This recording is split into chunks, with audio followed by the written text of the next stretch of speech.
네, 오늘은 출애굽기 13장 17절, 18절 말씀을 중심으로 하나님의 음성 듣기라는 제목으로 함께 하나님의 말씀 나누도록 하겠습니다. 자, 우리가 계속해서 바른 신앙에 대해서 말씀을 나누고 있는데요. 오늘은 하나님의 음성을 듣는 것이 무엇인가 라는 주제를 가지고 말씀을 나누도록 하겠습니다.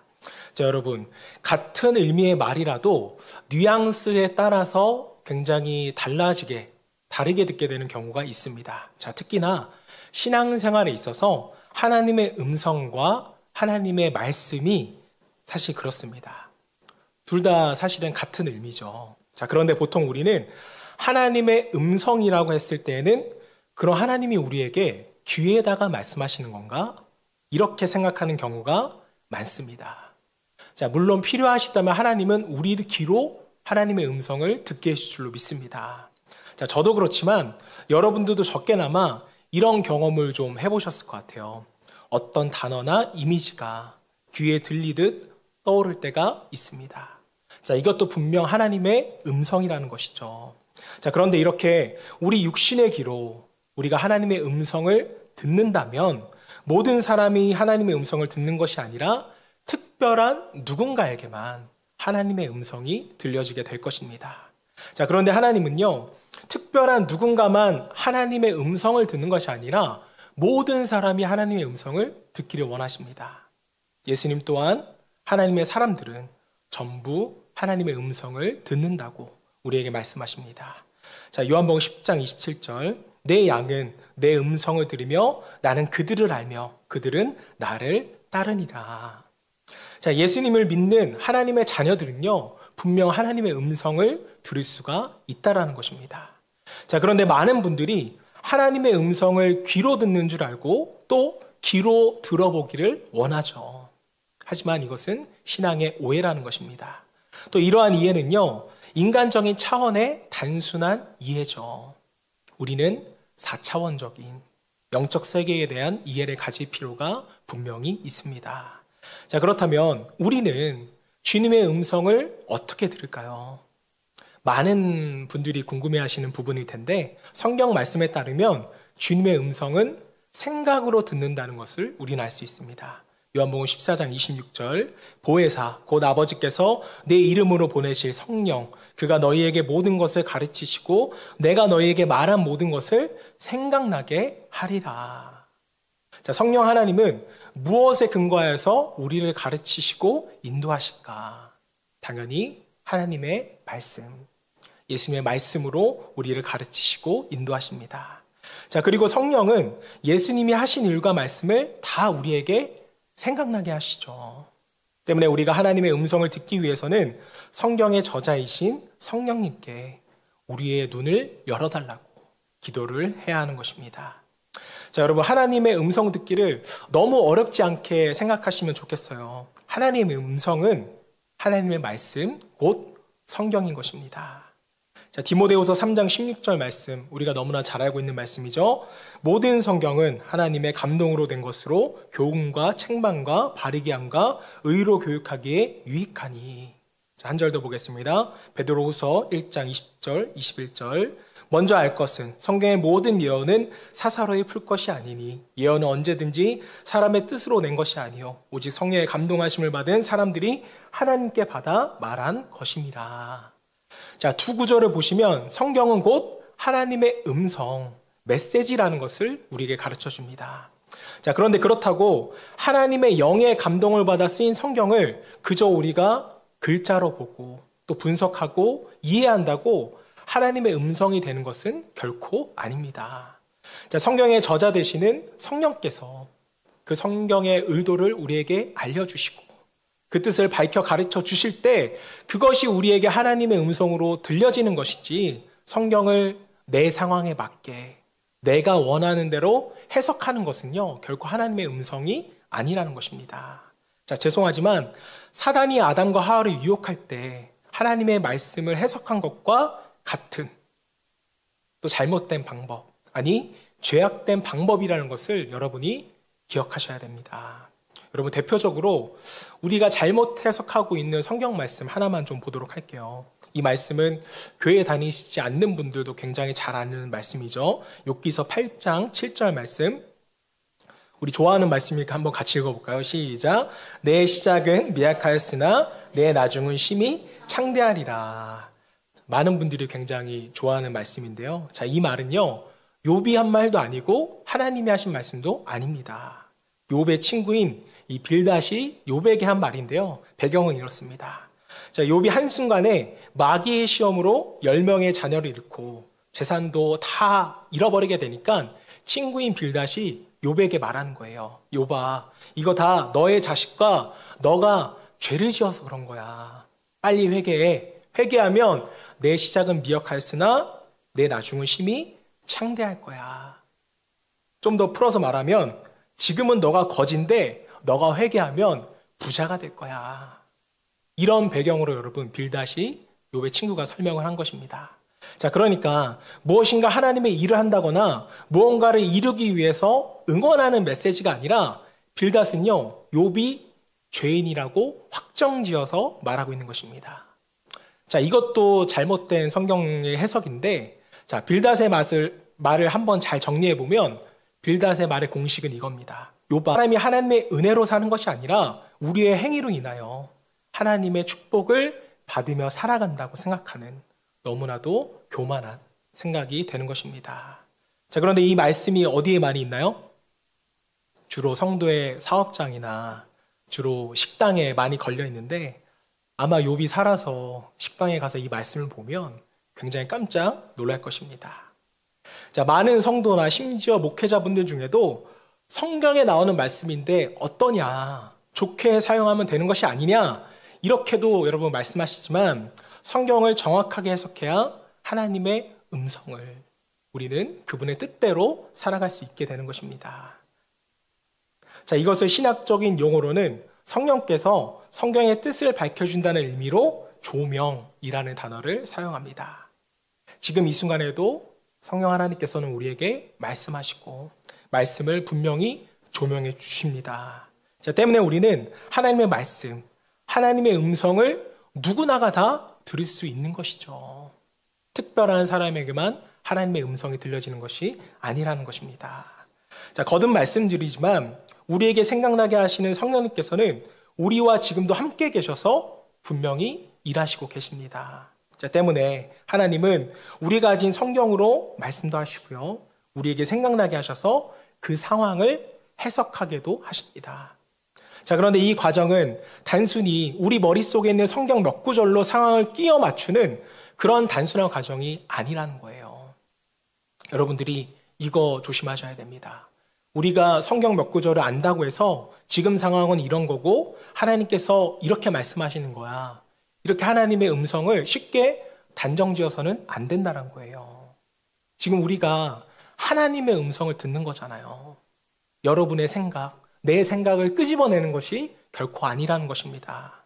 때문에 우선적으로 하나님의 말씀과 성경을 우리가 바르게 잘 알고 또 성령 하나님을 잘 의지해서 상황과 문제를 조심스럽게 또 겸손한 마음으로 해석을 해나가야 되는 것입니다.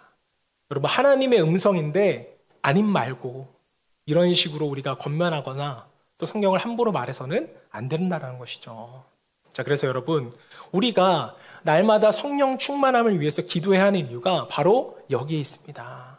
성령님이 계시지 않으면 우리는 진리를 또 성경을 하나님의 뜻과 생각을 아는 것이 불가능하기 때문입니다. 하나님의 음성이 더 이상 들리지가 않는 것이죠. 사랑하는 여러분, 하나님의 뜻과 생각을 알아야만 우리는 바르게 순종할 수가 있습니다. 이런 의미에서 우리는 날마다 말씀을 읽고 날마다 하나님의 음성에 귀 기울여야 하는 줄로 믿습니다. 자, 지금까지는 간략하게 성경과 하나님의 음성, 성령님의 조명에 대해서 이제 말씀을 드렸는데요. 자, 우리가 왜 하나님의 음성을 듣지 못하는지 세 가지 이유를 통하여서 하나님의 음성에 대한 이해를 좀 더 가져보도록 하겠습니다. 자, 첫 번째로 여러분, 성경에 대한 지식이 없으면 하나님의 음성은 들리지가 않습니다. 자, 여러분, 성령은 우리에게 성경으로 말씀하세요. 또 하나님의 음성은 생각으로 들려진다고 했는데 단순히 인간의 지식으로 생각하는 것이 아니라 우리가 복음으로써 또 하나님의 관점과 생각으로 사고하도록 우리를 도우신다는 것입니다. 자, 하나님은 인격적이시기 때문에 우리에게 막무가내로 생각을 집어넣으시지 않으세요. 우리가 성경을 읽으면 한 구절 한 구절이 우리의 지식이 됩니다. 자, 하지만 거기에 그치지 않고 우리가 삶에서 위기를 마주하거나 또 한계를 만나게 될 때 그 말씀이 하나님의 음성처럼 생각나서 우리의 어려움을 이겨내기도 하게 하시죠. 자, 그래서 우리가 성경을 읽고 또 성경에 대한 지식을 갖춰야 하는 것은 바로 이 때문입니다. 성경을 많이 읽고 또 많이 암송하고 바른 해석을 많이 우리가 공부해낼 때에 하나님의 음성이 바르게 들려지는 것이죠.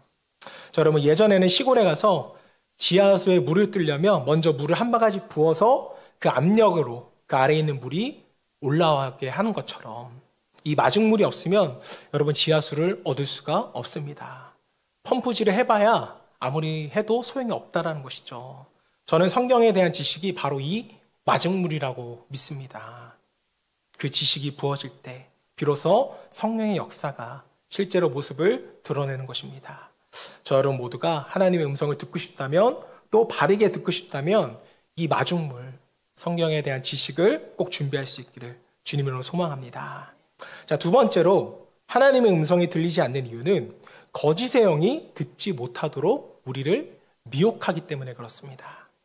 자, 인간은 여러분 조금만 성령 충만해서 벗어나게 되면 자기중심주의적으로 이기적으로 변하게 됩니다. 그때부터는 진리와 단절되게 되죠. 성경을 하나님의 음성으로 받아들이지를 못합니다. 자, 태초에 아담과 하와가 여러분 저지른 범죄가 뭡니까? 이제 결과는 선악과를 따먹는 불순종이었지만 과정은요, 하나님이 주신 그 말씀을 왜곡했다라는 거예요. 그들은 뱀의 모습으로 온 사탄이 하나님께서 하신 말씀과 전혀 다른 말을 하는데도 그것을 분별하지를 못했습니다. 자, 하나님은 에덴 동산의 모든 열매를 먹어도 된다고 분명히 말씀하셨습니다. 다만 선악을 알게 하는 선악과만큼은 금지하셨죠. 자, 그러나 사탄은 교묘하게 하나님이 모든 나무의 열매를 먹지 못하게 하신 것처럼 우리를 속이려고 하였습니다. 자, 그리고 그 열매를 먹어도 결코 죽지 않는다고 아담과 하와에게 거짓을 전하죠. 확인해 볼게요. 창세기 3장 1절에서 4절 말씀. 자, 그런데 뱀은 여호와 하나님이 지으신 들짐승 중에 가장 강교하니라. 뱀이 여자에게 물어 이르되 하나님이 참으로 너에게 동산 모든 나무의 열매를 먹지 말라 하시더냐. 여자가 뱀에게 말하되 동산 나무의 열매를 우리가 먹을 수 있으나 동산 중앙에 있는 나무의 열매는 하나님의 말씀에 너희는 먹지 말고 만지지도 말라. 너희가 죽을까 하노라 하셨느니라. 뱀이 여자에게 이르되 너희가 결코 죽지 아니하리라. 자, 뱀이요, 사단이 하나님의 말씀을 왜곡해서 미혹하는 거예요. 야, 하나님이 동산의 모든 열매를 먹지 말라고 했지 선악과만 먹지 말라고 말씀하셨거든요. 자, 그리고 먹으면 반드시 죽으리라. 하나님이 이렇게 말씀하셨는데 사단은 결코 죽지 않을 것이다. 이렇게 그들을 말씀을 왜곡하는 것입니다. 거짓의 영이 미혹하고 하나님의 말씀에 대한 확신이 없으면 여러분 넘어갈 수밖에 없는 거예요. 하나님을 실제로 대면했던 아담과 하와조차도 그 미혹에 넘어갔습니다. 자, 여러분 한동안 유행했던 유사 휘발유 알고 계시나요? 효과는 비슷한 것 같고 정품보다 싸서 사람들이 많이 애용을 했었는데, 자, 진짜 휘발유와 비슷하지만 결국 유사 휘발유는요, 자동차의 핵심인 엔진을 고장나게 했다는 것입니다. 여러분 신앙에도 유사 신앙이 있다는 거예요. 완전히 다른 것 같지 않아서 가짜인지 진짜인지 우리를 너무나도 혼란스럽게 만듭니다. 자, 그렇지만 유사 휘발유가 가짜이듯이 유사 신앙도 분명 가짜입니다. 결국 우리의 삶을 고장내고 잘못되게 만드는 것입니다. 자, 악한 사탄은요, 태초에도 그리고 지금도 우리를 진리에 머무르지 못하도록 계속 우리를 미혹해요. 자꾸 진리 밖으로 맴돌게 하고 유사 신앙에 머무르게끔 우리를 괴롭힙니다. 자, 하지만 우리가 하나님의 음성에 집중하고 그것을 우리가 의심하지 않는다면 또 반복적으로 우리가 진리의 말씀을 확신하고 또 그것을 확인한다면 우리는 사탄의 유혹 또한 이겨내리라 믿습니다. 자, 세 번째로 하나님의 음성이 들리지 않는 이유는요, 욕심이 하나님의 음성을 막기 때문이에요. 마가복음 4장 18, 19절, 또 어떤 이는 가시떨기에 뿌려진 자니 이들은 말씀 듣기는 하되 세상의 염려와 재물의 유혹과 기타 욕심이 들어와 말씀을 막아 결실하지 못하게 되는 자요. 자, 마가복음과 같이 이 하나님의 말씀이 들리기는 하지만 그것을 순종의 열매로 연결하지 못하는 사람들도 분명 있습니다. 욕심이 그 말씀을 분석하고 해석하다 보니 또 자신에게 손해가 될 것 같은 두려움이 들면 여러분, 말씀을 순종하지 못하게 됩니다. 자, 하나님의 말씀에 대한 순종이 없으니까 당연히 여러분 뭐가 없어요? 열매도 없다라는 것이죠. 열매 맺지 못하는 나무는 불쏘시개로 쓰임받을 뿐입니다. 여러분, 신앙생활 하실 때 또 욕심이 생길 때 여러분들이 이 말씀을 좀 기억하셨으면 좋겠어요. 성경 말씀은 아닌데 여러분 따라해 보실까요? 오늘만 날이 아니다. 오늘만 날이 아니다. 저는 설교 준비할 때 이 말씀을 저에게 항상 적용합니다. 지금은 아니지만 제가 전도사 시절에는요, 이런 생각을 굉장히 많이 했어요. 이 정도로 내가 말씀을 전하면 성도님들이 과연 마음에 와닿으실까? 중고등부나 우리 청년들이 과연 이 말씀을 이해할 수 있을까? 라는 생각을 제가 많이 했어요. 그래서 설교도 굉장히 제가 길게 했습니다. 자, 그런데 이건 다 저의 욕심이라는 것이죠. 영적으로 저의 이런 태도를 해석해보면 오늘 아니면 내일부터는 하나님이 다시는 은혜 주시지 않을 것처럼 구는 행동입니다. 자, 여러분, 하나님은요, 속 좁으신 분도 아니시고 우리에게 기본적으로 넉넉히 주시기를 원하시는 분이세요. 하나님이 광야에서 만나를 주셨던 그때를 여러분 한번 생각해 보세요. 아무것도 없는 곳에서 그들을 배불리 먹여주셨습니다. 자, 출애굽기 16장 12절 말씀 우리 함께 읽어볼게요. 시작. 내가 이스라엘 자손의 원망함을 들었노라.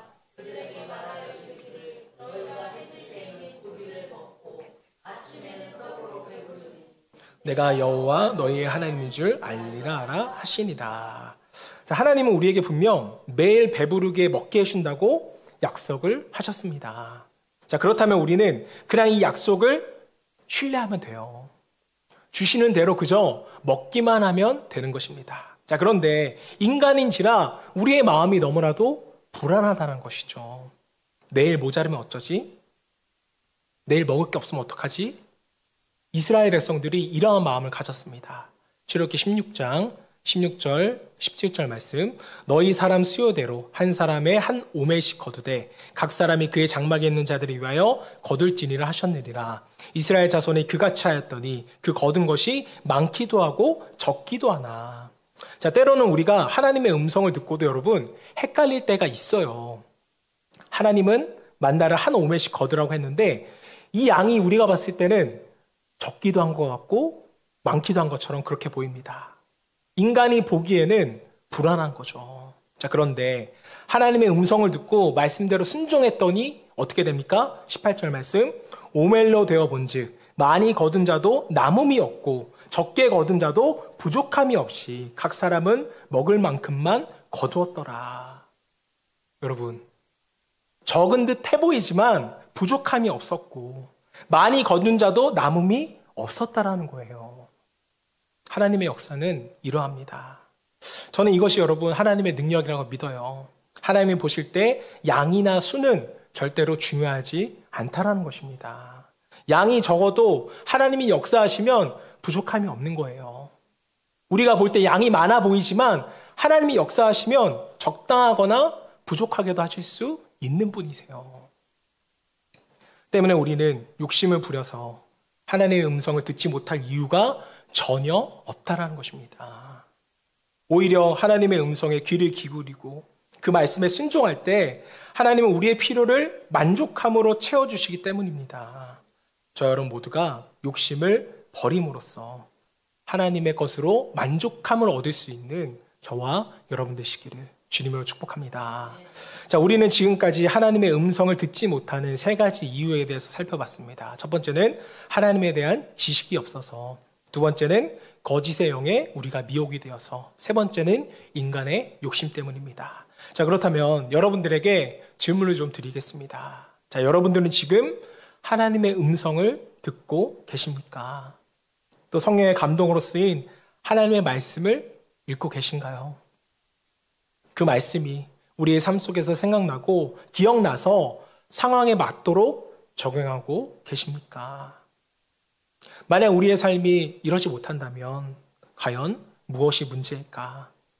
아마 바빠서 여러분들이 성경을 읽지 못하고 있을 거고요. 또 세상을 살다 보니 이런저런 욕심도 분명히 우리 마음 가운데 생겼을 것입니다. 또 그 욕심을 채우기 위해서 거짓조차 받아들이며 우리가 분주하게 살아가고 있는지도 모르겠습니다. 자, 이러한 문제가 아마 우리 모두의 문제일 거예요. 그런데 이 연약함을 잘 아신 하나님께서는 우리에게 주시는 은혜가 있다라는 것입니다. 그게 뭐냐? 우리를 광야로 보내셔서 하나님의 음성을 듣게 하신다는 것입니다. 자, 오늘 본문 보실까요?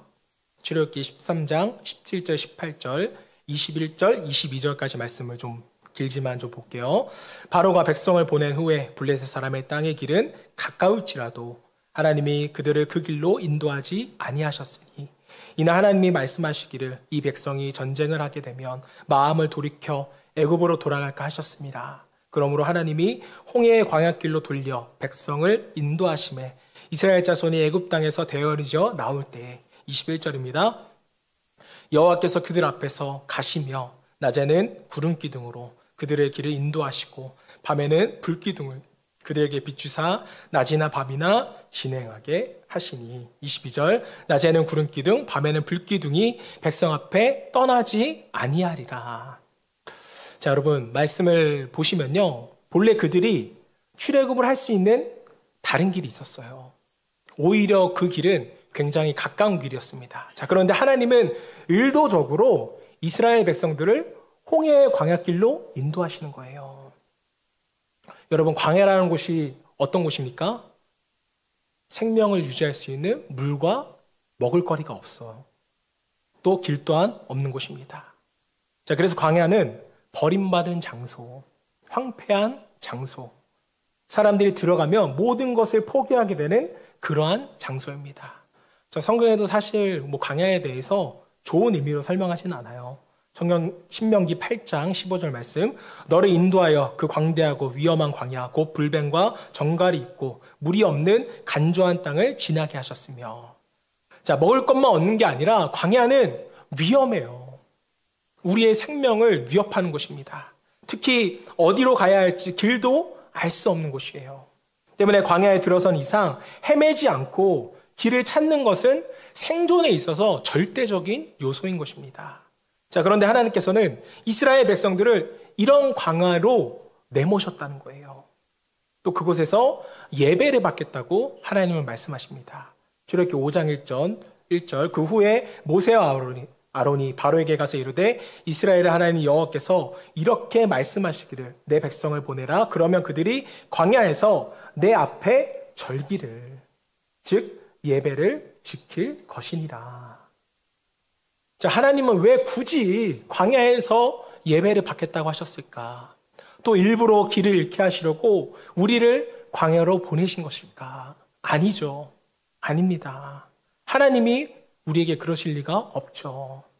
자, 여기에는요, 여러분, 놀라운 영적인 원리가 있다라는 거예요. 사람은 광야에 있을 때 그곳에 있는 것만으로도 이미 하나님을 예배하고 있는 것입니다. 왜일까요? 왜 그렇습니까? 광야에서는요, 하나님밖에 의지할 수가 없으니까요. 하나님만 의지해야 살아남는 곳이기 때문입니다. 인간의 능력과 활용 가능한 방법이 다 무용지물인 곳, 아무것도 할 수 없는 곳, 바로 그곳이 광야이기 때문입니다. 자, 그래서는 역설적으로 인간의 손으로는 아무것도 할 수 없는 곳이기 때문에 하나님은 그 광야에서 온전한 예배를 받으신다는 거예요. 제가 목회자로서 목회를 감당해 나갈 때 점점 힘이 빠지는 경우가 있습니다. 원치 않게 좌절감을 느낄 때가 있어요. 그런데 오히려 내 힘이 빠져나가는 그때 저는 저의 내면이 더욱 단단해지고 믿음이 겨우 견고해지는 것을 저는 경험하게 됩니다. 여러분들도 아마 이런 경험이 분명히 있으실 거예요. 이게 무슨 뜻일까요? 바로 성령님이 살아서 역사하신다는 증거이고, 오히려 내 힘이 빠질 때에 하나님이 일하신다는 그 확신과 믿음이 내 안에 생겨나는 것을 우리는 보게 됩니다. 여러분, 이것이 바로 광야의 능력이고 하나님이 우리를 광야로 보내신 이유라는 거예요. 내 힘이 빠질 때 하나님의 역사하심을 보게 하시기 위하여. 자, 여러분, 운동선수들이 힘을 주는 것보다 잘해야 하는 것이 있다면 그것은 힘을 빼는 것입니다. 힘을 주고 긴장하고 있으면 오히려 근육이 재기능하지 못해요. 제가 누누이 말씀드려서 아시겠지만 제가 중학교 때부터 고등학교 때까지 복싱이라는 운동을 했잖아요. 근데 이 복싱이라는 운동을 할 때 계속 힘주고 있는 게 아니에요. 가볍게 힘을 빼고 있다가 주먹을 뻗을 때만 힘을 주는 것이 운동의 원리입니다. 자, 대표적인 운동이 수영이라는 것도 있죠. 수영하실 때 여러분 몸 힘 줘보세요. 어떻게 돼요? 가라앉아요. 하지만 힘을 뺄 때 물에 뜨고 수영을 할 수 있게 되는 것입니다. 자, 그래서 우리가 이 광야라는 곳을 지나는 동안에 우리가 해야 할 것은요, 불기둥과 구름기둥으로 우리를 인도하시는 하나님께 우리의 마음, 우리의 몸을 맡기는 거예요. 다른 게 없습니다. 힘을 빼고 하나님께 우리를 던지는 것입니다. 내가 살겠다고, 내가 버텨보겠다고 다리에 힘주고 두 주먹 힘껏 쥐면 하나님이 여러분 끌고 가시기가 힘들겠죠. 됐다. 너 그냥 여기 있어라. 사랑하는 여러분, 우리는 좀 부족하셔야 됩니다. 좀 없으셔도 돼요. 그것이 오히려 우리가 주님 안에서 사는 길이기 때문입니다. 우리의 삶에 있어서 내 힘이 강해지는 것을 추구한다면 우리는 광야와 멀어지는 삶을 살아갈 수밖에 없어요. 아무도 없는 곳에서는 우리를 살리고자 하시는 하나님의 음성이 더욱 잘 들리는 법입니다. 하나님의 음성을 듣지 못하는 어리석은 사람만이 광야는 죽는 곳이라고, 나를 힘들게 하시는 곳이라고 생각을 합니다. 이스라엘 백성들이 이러한 생각을 가지고 있었어요. 출애굽기 14장 11절, 그들이 또 모세에게 이르되 애굽에 매장지가 없어서 당신이 우리를 이끌어 내어 이 광야에서 죽게 하느냐? 어찌하여 당신이 우리를 애굽에서 이끌어 내어 우리에게 이같이 하느냐? 하나님은 이스라엘을 살리기 위하여서 광야로 이끄셨는데 이스라엘은 광야로 가면 죽는다고 생각하는 거예요. 자신들이 어떠한 것도 할 수 없는 곳이라고 생각을 했는데 하나님의 음성은 반대였던 것입니다. 광야는 예배의 장소고 너희가 구원받는 장소고 하나님의 능력을 덧입는 곳이다. 하지만 이스라엘에게는 여전히 광야는 죽음의 장소일 뿐입니다. 하나님은 이스라엘 백성들이 광야에서 40년 동안 생활하는 동안 한 가지 말씀하셨어요. 이곳이 너희가 사는 곳이다. 너희가 이곳에서 살아야 한다. 사랑하는 여러분, 무엇이 진리일까요? 우리는 무엇을 붙잡아야 할까요? 말씀을 보면 이스라엘 백성들이 광야에서 어떻게 생활하는지가 분명히 나옵니다. 신명기 2장 7절, 내 하나님 여호와께서 내가 하는 모든 일에 내게 복을 주시고 내가 이 큰 광야에 두루 다님을 알고 내 하나님 여호와께서 이 40년 동안을 너와 함께 하셨으므로 내게 부족함이 없느니라 하시기로.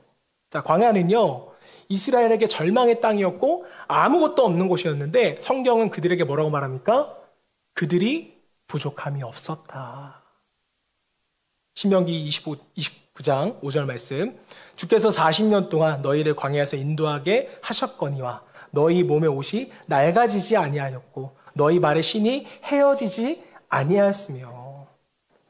광야는 이스라엘 백성들에게 너무 위험한 곳이고 죽을 곳이었는데 말씀을 보니까 옷도 낡지 않았어요.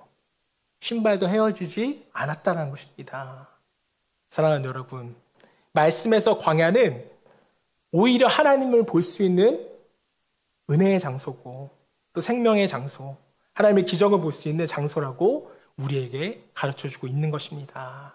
자, 때문에 우리는 하나님의 말씀을 신뢰하여 의도적으로 광야에 찾아 나설 수 있어야 돼요. 의도적으로 광야의 길을 선택할 수 있어야만 합니다. 자, 그런데 이 말씀을 여러분들이 조금 오해할 수도 있어요. 나의 광야는 어디지? 힘들고 어려운 곳인가?